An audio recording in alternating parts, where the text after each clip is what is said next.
Ngayon, ang sabi ni itong si Lee Kuan Yew, nabuhay siya sa panahon ng kolonyalismo. Dati kasi sakop din niyang Singapore eh. Colony rin yan eh. Inabot niya yung World War II, yung pagpaslang kay John F. Kennedy at kay Ninoy Aquino. At lahat ng malalaking sandali tungkol sa politika sa ika-20 siglo, kasama na ang rehimeng Marcos at ang revolusyon na nagpatalsik kay Marcos sa pwesto. Inabot lahat yan ni Lee Kuan Yew. Pero sa kanyang libro, tinalakay niya yung pakikipag-usap niya kay President Ronald Reagan na ito'y malapit kay Marcos ito. Malapit dito si Marcos kay Reagan. Kaibigan niya yan eh. Ang sabi niya, as gently as I could, sa mahinahon, idinescribe niya kay Reagan o inilarawan niya kay Reagan kung paanong itong si Marcos ay nagbago mula sa pagiging batang anti-communist crusader of the 1960s hanggang to become a self-indulgent aging ruler who allowed his wife and cronies to clean out the country through ingenious monopolies and put the government heavily in debt. Sipin mo yan. Yan daw ang sinabi niya kay Ronald Reagan, yung presidente noon ng Amerika. The credit ratings of the Philippines and his government had plummeted. Sa chapter 17, nakasulat po dito, Indonesia from foe to friend. Lee Kuan Yew recounts, ginunita ni, inalala ni Lee Kuan Yew kung paano siya ay minsan natanong ni US Vice President Walter Mondale, "You knew Marcos?" Yan daw ang sabi sa kanya. Tanong sa kanya, was he a hero or a crook? Kilala mo niya si Marcos eh. Siya ba ay bayani? O ito'y tarantado ito?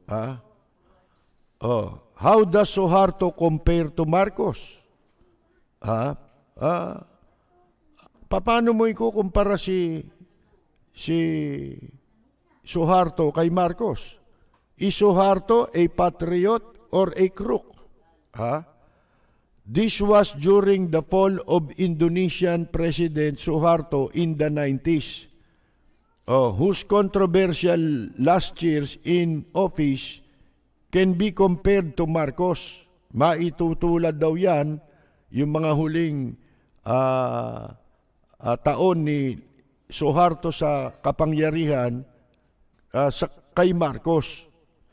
In response, bilang tugon ni Lee Kuan Yew, ang sabi niya, Marcos might have started off as a hero.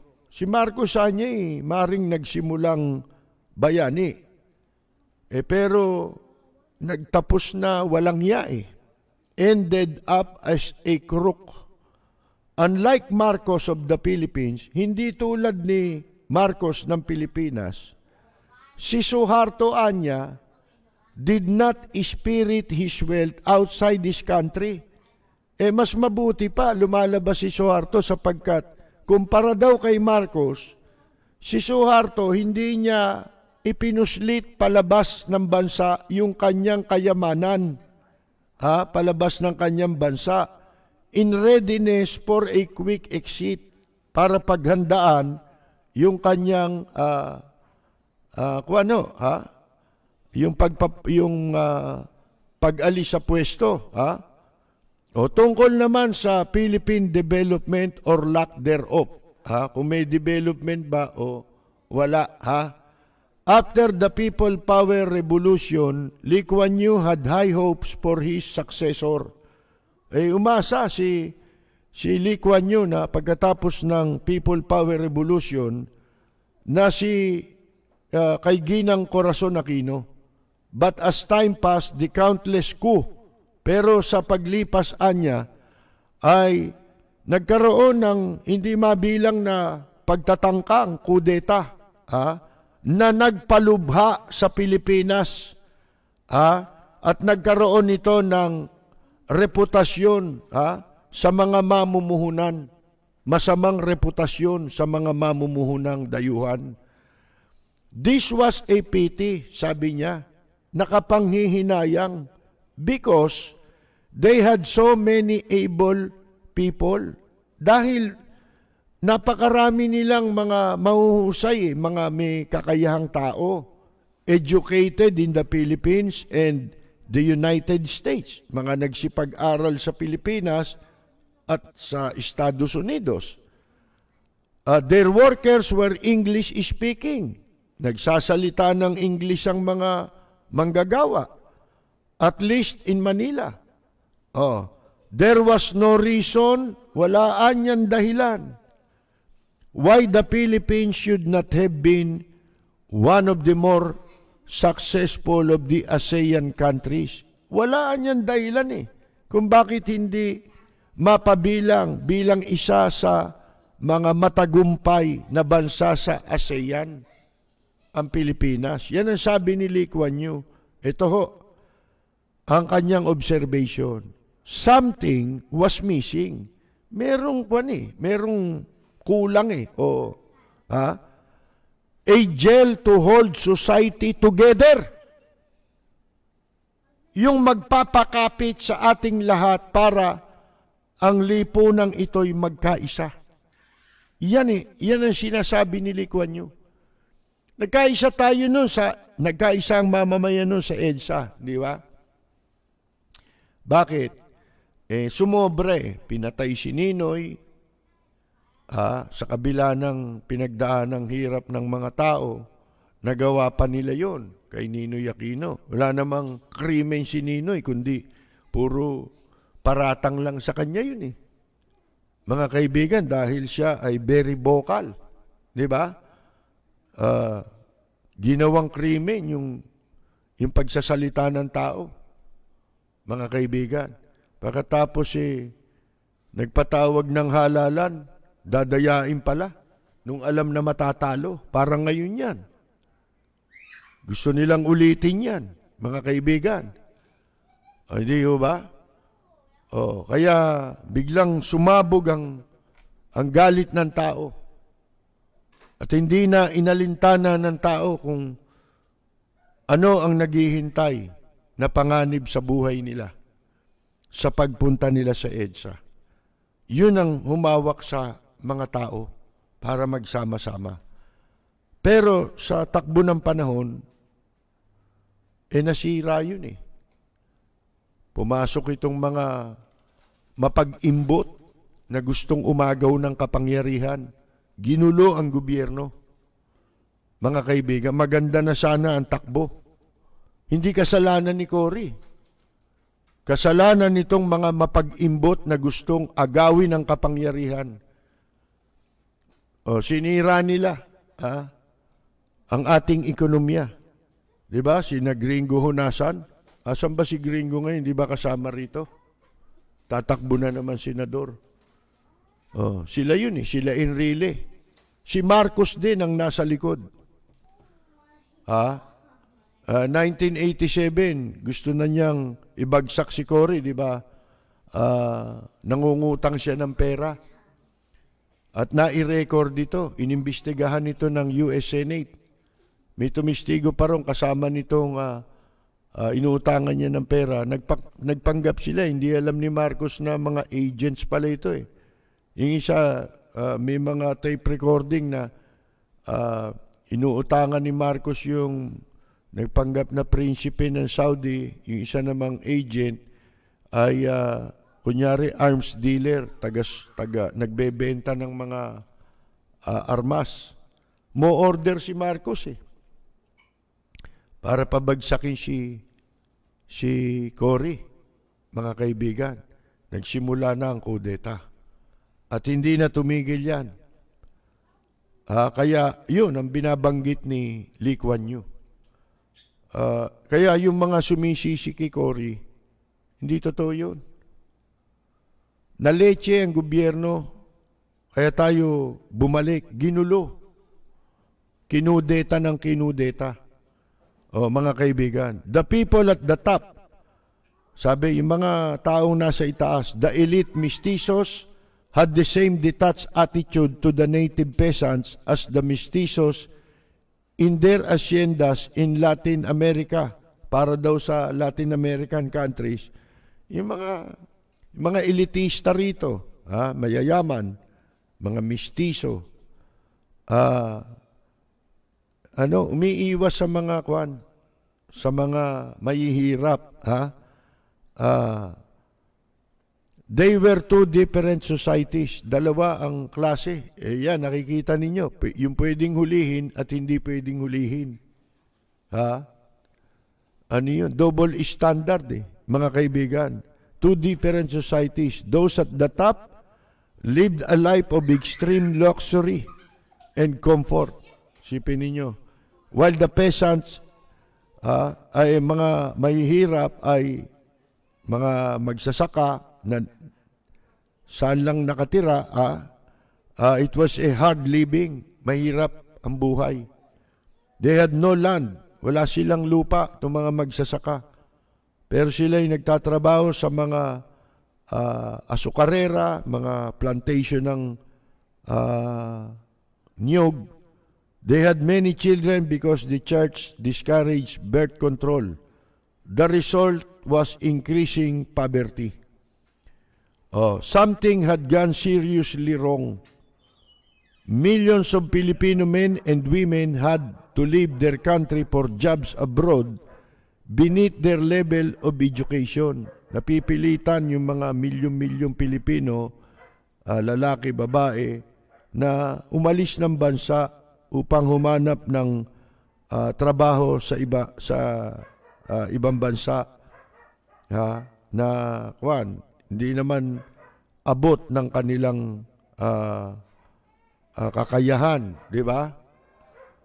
Filipino professionals whom we recruited to work in Singapore, yung anyang mga professional na aming ni-recruit na pumunta sa Singapore, are as good as our own. Kasing husay ng mga mamamayan din namin. Indeed, ibig sabihin, ang Singapore umunlad, magaling yung mga tao. Di ba? Sabi niya, kasing galing ng mamamayan namin indeed, their architects, artists, and musicians. Pati musicians, kanilang mga arkitekto, mga artists, musicians, di ba? Ito yung mga working musicians, Hindi ito yung mga elite musicians na sinasabi natin nga sa inyo na malaki na itulong sa ekonomiya natin. Are more artistic, mas higit silang, mga kaibigan, artistic and creative, malikhain, kumpara sa aming mamamayan. Hundreds of thousands of them have left for Hawaii and for the American mainland. Marami nagpunta sa Hawaii, mainland. It is a problem, the solution to which has not been made easier by the workings of Philippine version of the American Constitution. Yan ang sabi niya. The difference lies in the culture of the Filipino people. Nasa kultura daw natin nakasalalay, mga kaibigan, ang kaibahan. It is a soft forgiving culture. Yung malambot at mapagpatawad ang kultura natin. Katulad niyan, nagtatakbuhan mga magnanakaw, Ba, doon pa sila merong merong simpatya sa magnanakaw Ha? Hindi na nga tinulungan, ninakawan na nga, mga kaibigan. Abay, kinakaawaan pa yung magnanakaw. Tulad nila Gloria, nila Bongbong, nitong administrasyong ito. Pillage his country. Sipin mo, para daw only in the Philippines could a leader like Ferdinand Marcos who pillage his country. Pinagnakawan for over 20 years. Still be considered for a national burial. Gusto pa pambansang libing mga kaibigan Insignificant amounts of the loot have been recovered. Yan na nga katunayan napakaraming halaga ang nabawi sa ninakaw. Yet his wife and children were allowed to return and engage in politics. Pagkatapos ang kanyang asawa, mga anak, ay pinayagan pa makabalik sa politika, makalahok sa politika. They supported the winning presidential and congressional candidates. Sila ang sumusuporta sa mga mananalong presidente, kandidato sa Congress with their considerable resources, pinopondohan nila and reappeared in the political and social limelight. Kaya si Digong nyo, laki ng ginastos nila riyan Di ba? After the 1998 election, that returned President Joseph Estrada. Mga kaibigan, pati si Erap nakabalik Di ba? His last words on his view on the Philippines are certainly, etc. na to. Pero pansinin ninyo, yung kaniyang binanggit na sinasabi niyang something was missing. Merong pagkulang anya para ang kailangan ng Pilipino mabuo. Pero walang yung rallying point ang katumbas na ibig sabihin nun yung gel to hold society together. Yung gel, di ba, yung parang sa buhok. Madikit yun, di ba? Pinagdidikit-dikit nun ng buhok pag pinahiran mo ng gel, di ba? Yun ang katumbas nun, yung rallying point para mabuklod ang mga mamamayan. Eto, tignan ninyo Matagal nang sinabi ito. Mahigit 100 taon. Pero, ito pa rin ang sitwasyon ng Pilipinas. At ang observasyong babasahin natin, katulad ng observation ni Lee Kuan Yew.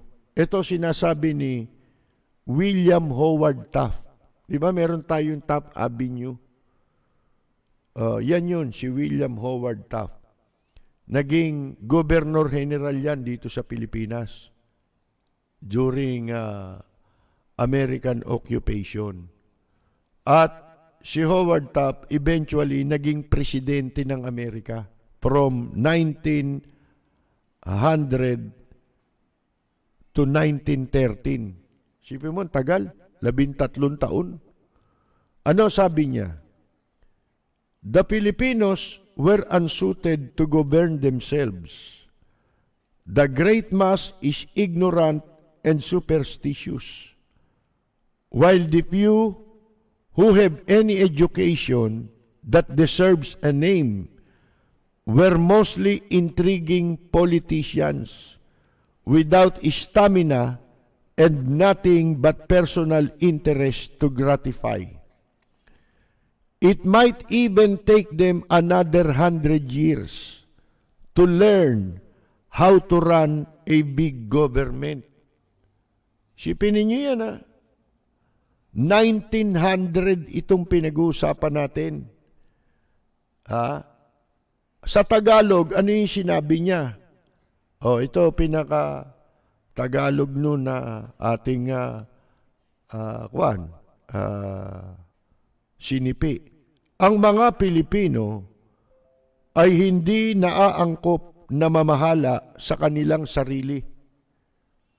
Karamihan ay mangmang at mapamahiin.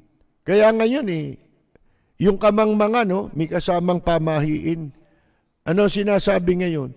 Lahat naman niya yan magnanakaw Kahit daw sino pili mo. Di pumili ka nung hindi magnanakaw.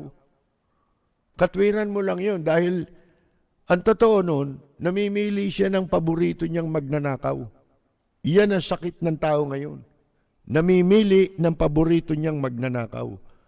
Ito sabi karamihan ay mangmang at mapamahiin, habang ang iilan na nakapag-aral at kilalang tao ay nakaiintrigang politiko na walang lakas at walang pinahahalagahan kundi personal na interes. Di ba? Yan naman talagang pakay nila Yang kampo ni Digong nyo, di ba? Nila Bongbong. Lahat yung kumakandidatong yan, malibang kay Leni Robredo. Walang pinahalagahan kundi personal na interes upang bigyang kasiyahan lamang ang sarili. Maaaring abutin, sabi niya, ng panibagong 100 taon bago nila matutunan kung paano magpatakbo ng isang malaking gobyerno. Nung sabihin ito ni Howard Taft, 1800 pa lang nun Governor General pa lang siya rito nung siya'y mag-report sa Amerika. Mga kaibigan, kung para i-describe ang kanyang observation sa mga Pilipino. Ano na tayo ngayon? Mga kaibigan, 2021 na tayo. Ganyan pa rin ang sitwasyon. Hindi ba? Hindi naman nalalayo sa obserbasyon ni Lee Kuan Yew. Walang preno kung bumatikos. Malalim at makatwirang komentaryo. Mag-ingat ang mga politikong gumagawa ng kalokohan at baka kayo ay tamaan ng Rapid Fire! Magdadalawang taon na tayong sinasakal ng COVID. Sa mga humihingi ng tulong sa aming tanggapan, nakasalamuhan natin ang maraming taong dinidiinan ng pandemya. Dama ko ang dinadaanan nilang pagtitiis, pagdurusa, pagluluksa. Kahit na bumaba ang cases, huwag tayong kampante. Para mas mapabilis ang ating tuluyang paglaya sa COVID, ang kailangan klaro, malawakan, strategic at mapagpalayang tugon. Ito ang ating kalayaan sa COVID plan. Una, kalayaan sa pangambang magkasakit. Nakakatakot magkasakit. Marami nang nawalan ng mahal sa buhay. Marami nang nabaon sa utang dahil sa gastos. Kaya bago ang lahat, public health muna. Ang dapat gawin, tigil ang korupsyon, tigil ang anomalya, mahusay at matinong pinuno sa tuktok ng COVID response strategy. Alaga sa mga nangangalaga, sapat na sahod para sa frontliners, at sapat na suporta sa mga ospital. Para kung magkasakit ka, makakakuha ka ng atensyong medikal na walang inaalala. Libre at accessible na healthcare. Libreng konsulta gamit ang teknolohiya. Bawat barangay, may sapat na kagamitan at may sariling nurse.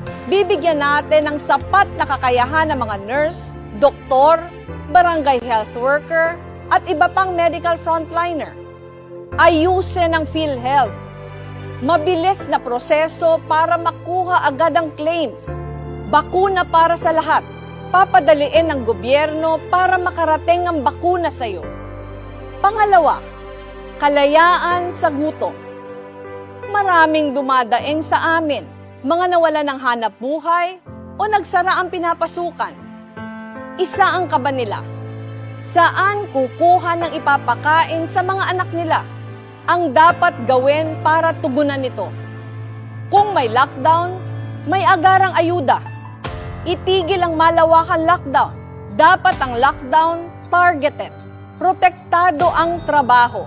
Suportang pinansyal sa maliliit na negosyo para hindi kailangan mag-layoff.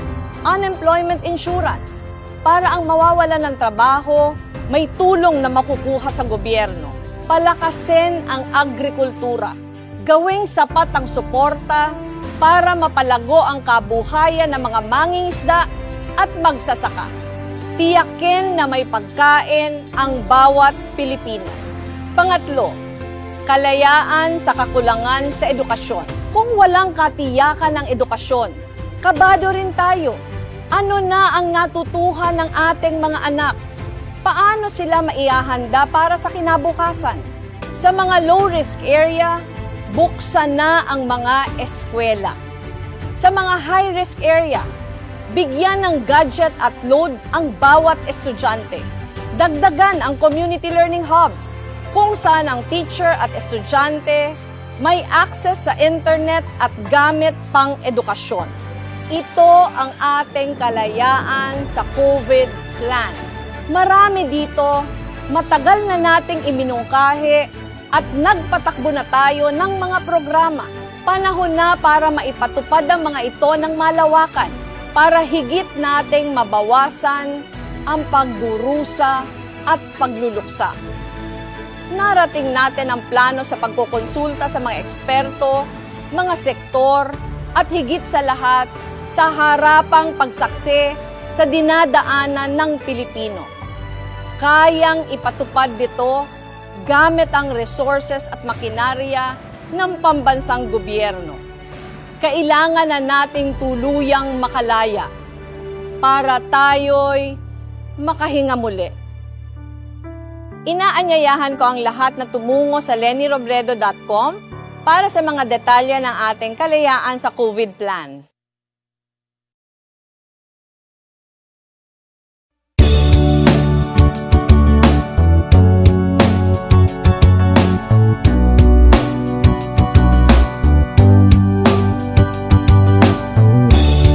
Kay sarap kumain ng rice, pero can afford the price. Karne, gulay at fish, gasolina, dilis, mga preso'y kakainis. Hay! Bakit ba tayo'y naghihirap habang ang iba'y nagpapasarap? Kahit anong sikap hanggat may mga kurap na ang business nila ay crime.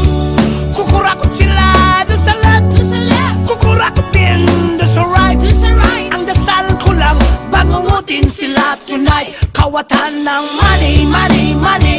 Ay naku, kayo ay huling, huling, huli. Mga adik sa pera, gamal sa kwarta. Tigilan nyo na ang mag-siting-siting, pagkat kayo na ay booking-booking. Huwag galit sa pera, baka kayo makarma. Yeah, lagi na lang nako-compromise, kahit gusto pa ng extra rice. Ang kita'y maliit, laging kapos sa budget.